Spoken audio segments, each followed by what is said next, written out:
ಏನು ಹೇಳಿದೆ, ಈ ಕಾಂಗ್ರೆಸ್ಸಿನ 4 ವಿಧಾನ ಪರಿಷತ್ ಸದಸ್ಯರು ನಾಳೆ ಚುನಾವಣೆ ಮಾಡಬೇಕು. ಆ 4 ಜನರ ಮತದಾನ ಹಾಕುವಂಥ ಅಧಿಕಾರ ಕೊಟ್ಟಿದ್ದಾರೆ. ಆದರೆ ಚುನಾವಣೆ ಫಲಿತಾಂಶ ಘೋಷಣೆ ಮಾಡಬಾರ್ದು. 29ನೇ ತಾರೀಕಿಗೆ ಮತ್ತೊಮ್ಮೆ ಮಾನ್ಯ ನಮ್ಮ ಉಚ್ಚ ನ್ಯಾಯಾಲಯ ಏನು ತೀರ್ಪು ಕೊಡ್ತದೆ ಅದರಂತೆ ಫಲಿತಾಂಶವನ್ನು ಪ್ರಕಟಿಸಬೇಕಂತೇಳಿ ಆದೇಶ ಮಾಡಿದೆ. ನಾಳೆ ಮೇಯರ್ ಮತ್ತು ಉಪಮೇಯರ್ ಚುನಾವಣೆ ಆಗ್ತದೆ. ಯಾರು ನಾಳೆ ರಿಸಲ್ಟ್ ಆದ್ಮೇಲೆ ಹೇಳ್ತೇನೆ ಯಾರು ಆಗ್ತಾರೆ. ಯಾಕಂದ್ರೆ ನಾಳೆ ನೀವು ನಮ್ಮದು ವೋಟಿಂಗ್ ಆದ್ರೂ ಫಲಿತಾಂಶ ಪ್ರಕಟ ಆಗದಿದ್ರೆ ನಾವು ಘೋಷಣೆ ಮಾಡೋಕ್ಕೆ ಬರೋದಿಲ್ಲ. ಅಧಿಕೃತವಾಗಿ ಚುನಾವಣಾಧಿಕಾರಿ ಘೋಷಣೆ ಮಾಡಿದಾಗೇ ಅದು ಯಾರಾದ್ರೂ ಅಂತ, ಅದಕ್ಕೆ ಆ ಗೊಂದಲದಾಗ ನಾವು ಹೋಗೋದಿಲ್ಲ. ಬಿಜೆಪಿಗೆ ಪ್ರತಿ ಬಾರಿ ಕೂಡ ಏನಂತಂದ್ರೆ ನಮ್ಮಲ್ಲಿ ಬಲ ಸಂಖ್ಯೆ ಇರ್ತದೆ, ಬಲ ಇದ್ರೂ ಕೂಡ ಏನಂದ್ರೆ ಅಧಿಕಾರ ಚುಕ್ಕಾಣಿ ಮಾತ್ರ ಹಿಡಿಲಿಕ್ಕೆ ಆಗ್ತಿಲ್ಲ. ನೋಡಿ, 8 ವರ್ಷ ಬಿಜೆಪಿ ಒಳಗೆ ಯಾವಾಗಲೂ ಇದ್ದ ಬಿಜೆಪಿ MLA ಪಕ್ಷದ ವಿರುದ್ಧ ಮಾಡ್ತಿದ್ದ. ಹಿಂದಿನ ಎಲ್ಲ ಚುನಾವಣೆ ನೋಡಿ ಬಿಜೆಪಿ MLA ಇರ್ತಿದ್ದ. ಕಾರ್ಪೊರೇಷನ್ದಾಗ ಕಾಂಗ್ರೆಸ್ ಜೋಡನೆ ಶಾಮೀಲಾಗೋದು, JDS ಯಾರ ಜೋಡ ಶಾಮೀಲಾಗಿ ಬಿಜೆಪಿ ಸೋಲಿಸ್ತಿದ್ದ. ಆದ್ರೆ ಹೋದ ವರ್ಷದಿಂದ ಇಲ್ಲಿ ಒಕ್ಕಟ್ಟಾಗಿ ನಾವು ಓಟ್ ಹಾಕಿದ್ವಿ. ಬಿಜೆಪಿ 17 ಸದಸ್ಯರೇನಿದ್ದಾರೆ, ನಾವು ಒಕ್ಕಟ್ಟಾಗಿ ಮೊದಲ ಸಲ ಬಿಜೆಪಿ 17 ಸದಸ್ಯರು ಒಂದು ಕಡೆ ಮತದಾನ ಮಾಡಿದ್ದು ಈ ನಗರಸಭೆ ಮಹಾನಗರ ಪಾಲಿಕೆ ಆದಮೇಲೆ ಮೊದಲೇ ಸಲ ಹೋದ ಸಲ ಮಾಡೀವಿ. ಈ ಸಲನೂ ಅಟ್ಟೆ ಒಕ್ಕಟ್ಟಿದೆ. ಯಾವುದೇ ರೀತಿಯ ನಮ್ಮಲ್ಲಿ ಜಗಳ, ಭಿನ್ನಮತ, ಪಕ್ಷ ವಿರೋಧಿ ಚಟುವಟಿಕೆ ಏನೂ ಇಲ್ಲ. ನಮ್ಮ ಮತಗಳು ನಾನು 17 ಲೋಕಸಭಾ ಸದಸ್ಯರು 18, ನಾನು 19, ಇಬ್ಬರು ವಿಧಾನಸಭಾ ಸದಸ್ಯರು 21 ಸದಸ್ಯರು ಅಂತ ಗಟ್ಟಿದ್ದೀವಿ. ಮುಂದೆ ದೇವ್ರು ಏನೇನು ಬುದ್ಧಿ ಕೊಡ್ತಾನೆ ನೋಡೋಣ. ಸರ್, 7,80,000 ಮೈಕ್ರೋ ಫೈನಾನ್ಸಿಗೆ ಅರ್ಜಿ ಕೊಟ್ಟಿದ್ದಾರೆ. 7,80,000 ನೋಡಿ, ಈ ಸಮಸ್ಯೆ ಯಾಕೆ ಉಲ್ಬಣ ಆಯಿತು? ಸಿದ್ದರಾಮಯ್ಯನವ್ರು ಚುನಾವಣೆಯವ್ರಿಗೆ ಏನು ಹೇಳಿದ್ರು, ನಾ ಸಾಲ ಮನ್ನಾ ಮಾಡ್ತೀನಿ ಅಂತ ಹೇಳಿದ್ರು. ಸಾಲ ಮನ್ನಾ ಮಾಡಲಿಲ್ಲ. ಈಗ ಅವ್ರು ಯಾರು ತೊಗೊಂಡವರು ಹೆಂಗಾದ್ರೂ ಸಾಲ ಮನ್ನಾ ಮಾಡ್ತಾರೆ ಅಂತೇಳಿ ಅವ್ರಿಗೆ ತುಂಬಿಲ್ಲ. ಅದರಿಂದ ಈ ಸಮಸ್ಯೆ ಉದ್ಭವ ಆಗೈತಿ. ಇದು ಫೈನಾನ್ಸ್ ನೋಡ್ರಿ, ಈಗೇನಾಗ್ತದೆ, ಕೆಲವೊಂದು ಜನ ಹಂಗಿರ್ಬೋದು. ನೀವು ಎಲ್ಲರನ್ನೂ ಒಂದೇ ತೂಗ್ಲಕ್ಕೆ ಆಗೋದಿಲ್ಲ. ಅಲ್ಲಿಯೂ ಎಷ್ಟೋ ಸಹಾಯನೂ ಆಗಿರ್ತದೆ ಆ ಸಂಘ ಸಂಸ್ಥೆಗಳಿಂದ.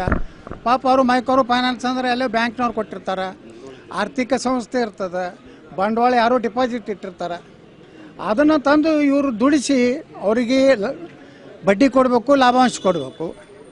ಮತ್ತು ಕೆಲವೊಂದು ಸರ್ಕಾರದ ತಪ್ಪು, ರಾಜಕೀಯ ಪಕ್ಷಗಳ ತಪ್ಪು ನೀತಿಯಿಂದ ಅವ್ರಿಗೇನು ಅನಿಸ್ಬಿಡ್ತು, ಹೆಂಗಾದ್ರೂ ಸಿದ್ದರಾಮಯ್ಯನವ್ರು ಹೇಳಿಬಿಟ್ಟಾರೆ ಮನ್ನಾ ಮಾಡ್ತಾರ್ತೆ, ನಾಲ್ಕು ತುಂಬೋಣ ಅಂತೇಳಿ ಅವ್ರಿಗೆ ಗಟ್ಟಿ ಹಾಕೋತ್ರು. ಈಗ ಅದೆಲ್ಲ ವಜ್ ಹಾಕೋತೈತಿ. ಇದಕ್ಕೆ ದೊಡ್ಡ ಕಾರಣನೇ ಸಿದ್ದರಾಮಯ್ಯನವರು. ಸಭೆ ಮಾಡಿದ್ದಾರೆ ಸರ್, ಸಭೆ ಮಾಡಿ ಅವ್ರಿಗೆಲ್ಲ ನಾವು ಯಾರು ತೊಗೊಂಡ್ರೆ ಕ್ರಮ ತಗೋತಾರೆ. ಹೆಂಗೆ ಕ್ರಮ ತಗೋತಾರೆ? ಸಾಲ ತೊಗೊಂಡಿದ್ದು ಖರೆ ಐತಿ. ಮತ್ತು ಆ ಡಿಪಾಸಿಟ್ ಇಟ್ಟವ್ರು ಏನು ಮಾಡಬೇಕು? ನೀವು ಮಾಡ್ತೀರಪ್ಪ, ಹೌದು. ಡಿಪಾಸಿಟ್ ಇಟ್ಟವ್ರನ್ನ ಏನು ಸಿದ್ದರಾಮಯ್ಯವ್ರು ಕೊಡ್ತಾರೆ, ಮನಿದಿಂದ ಕೊಡ್ತಾರೆ?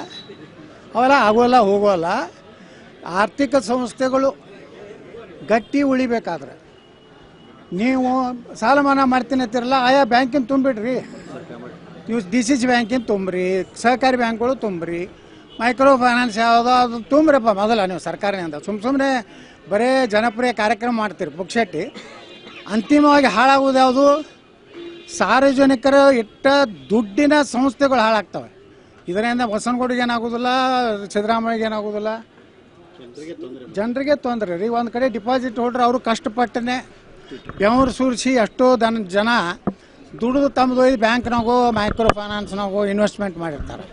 ನೀವು ದಿಢೀರ್ನೆ ಸಾಲ ಮನ್ನಾ ಮಾಡ್ತೀನಿ ಅಂದ್ಕೊಳ್ಳೇನೆ ಅದರ ಪರಿಹಾರ ರೂಪವಾಗಿ ಆ ಸಂಸ್ಥೆಗಳು ಕೊಟ್ಟರೆ ಅವು ಉಳಿತಾವು. ನೀವು ಬೇಕಾದ್ರೆ ಜನಪ್ರಿಯ ಕಾರ್ಯಕ್ರಮ ಮಾಡ್ಕೊತೋಗ್ರಿ, ಯಾರು ಕೇಳ್ತಾರೆ? ಕೆಲವೊಂದು ಕಡೆ ಏನು ಮಾಡ್ತಾರೆ ಸರ್, ಮೈಕ್ರೋ ಫೈನಾನ್ಸ್ ಹೆಸರಿನಲ್ಲಿ ಅಂದ್ರೆ ಈಗ ಇಂಡಿಲಿ ನಡೆದಂಥ ಘಟನೆ, ಮನೆಗೆ ಹೋಗಿ ಕುಡ್ಕೊಂಡು ಹೋಗಿ ಗಲಾಟೆ ಮಾಡೋದು, ಈ ರೀತಿ ಮನೆಯಲ್ಲಿದ್ದಂಥ ಸಾಮಾನೆಲ್ಲ ಚಲಾಪಲಿ ಮಾಡೋದು, ಈ ರೀತಿ ಎಲ್ಲ ಹರಾಸ್ಮೆಂಟ್. ನೋಡಿ, ಅದು ಕೆಲವೊಂದು ಆಗ್ಬೋದು, ಆದರೆ ಎಲ್ಲರೂ ಹಾಗೆ ಮಾಡ್ತಾರತ್ತು ಹೇಳೋಕ್ಕಾಗೋದಿಲ್ಲ. ಕೆಲವೊಂದು ವಸೂಲಿ ಮಾಡೋರು ಅಂಥದ್ದು ಮಾಡಿದ್ರೆ ತಪ್ಪು.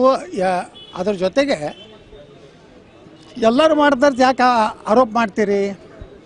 ಯಾರಂಥದ್ದು ಮಾಡ್ಯಾರ, ಹರಾಸ್ಮೆಂಟ್ ಮಾಡ್ಯಾರ, ಯಾರು ರೊಕ್ಕ ತಿಂದು ಆ ಸಂಸ್ಥೆದ ರೊಕ್ಕ ಕೊಡಿ ತಿಂದು ನಮಗೆ ಸಾಲ ಕೊಟ್ಟಾರ ಅಂದ್ರೆ ಅದು ಬೇರೆ.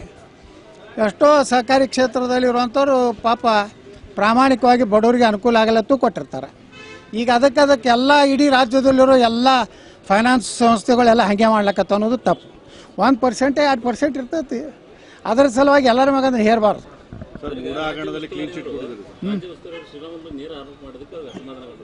ಯಾರೀ ನೋಡ್ರಿ ಅವ್ರವ್ರಿಗೆ ಏನೋ ಜಗಳಪ್ಪ ಬಂದೈತಿ. ಅದಟ್ಟು ಅವರೆಲ್ಲ ಒಕ್ಕಟ್ಟಾಗಿ ಹೋಗ್ಬೇಕಂತ ಅಷ್ಟೇ ನಾನು ವಿನಂತಿ. ಅಲ್ಲ, ಡಿ ಕೆ ಶಿವಕುಮಾರ್ ಅವರು ಕೈ ಆಡಿಸಿದ್ದಾರೆ.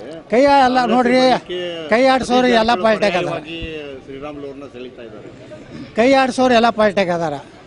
ಈ ಪಾಲ್ಟ್ಯಾಗ ಹೋದಾರ, ಆ ಪಾಲ್ಟ್ಯಾಗ ಅದಾರ. ಕೈ ಆಡಿಸೋದೇ ದಂಧ ಐತಿ. ಅದಕ್ಕೆ ಏನು ಮಾಡೋಕ್ಕಾಗ್ತದೆ? ಹಾಂ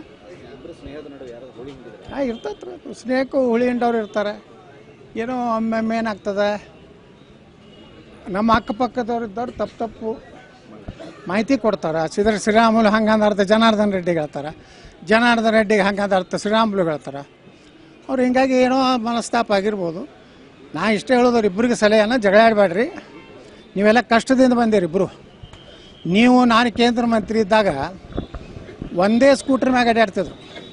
ಜನಾರ್ದನ್ ರೆಡ್ಡಿ, ಶ್ರೀರಾಮುಲು, ಕರುಣಾಕರ್ ರೆಡ್ಡಿ, ಸೋಮಶೇಖರ್ ರೆಡ್ಡಿ ಒಂದೇ ಸ್ಕೂಟ್ರ್ ಇತ್ತು. ಅದರ ಮ್ಯಾಗನೇ 3 ಮಂದಿ ಕೂಡ ಅಡ್ಡಾಡಿ. ಯಾಕಂದ್ರೆ ನನಗೆ ಟೆಕ್ಸ್ಟೈಲ್ ಮಿನಿಸ್ಟ್ರಾಗಿ ಬಳ್ಳಾರಿಗೆ ಹೋದಾಗ ಒಂದೇ ಸ್ಕೂಟ್ರ್ ಮ್ಯಾಗ ₹5 ಹಾರ ತೊಗೊಂಡು ಬಂದಿದ್ರು. ನನಗೆ ಒಂದೇ ಹಾರ 3 ಮಂದಿ ಹಾಕಿದ್ರು. ಅಲ್ಲಿಂದ ಹೆಲಿಕಾಪ್ಟರ್ವರೆಗೆ ಹೋದರು. ಮತ್ತೆ ಇಳುತ್ತು, ಮತ್ತೆ ಇರ್ದು. ಇದು ನಡೀತಿರ್ತದ. ಕಷ್ಟ ಇದ್ದಾಗ ಕೂಡಿ ಬಂದೀರಿ. ದೇವ್ರು ನಿಮಗೆಲ್ಲ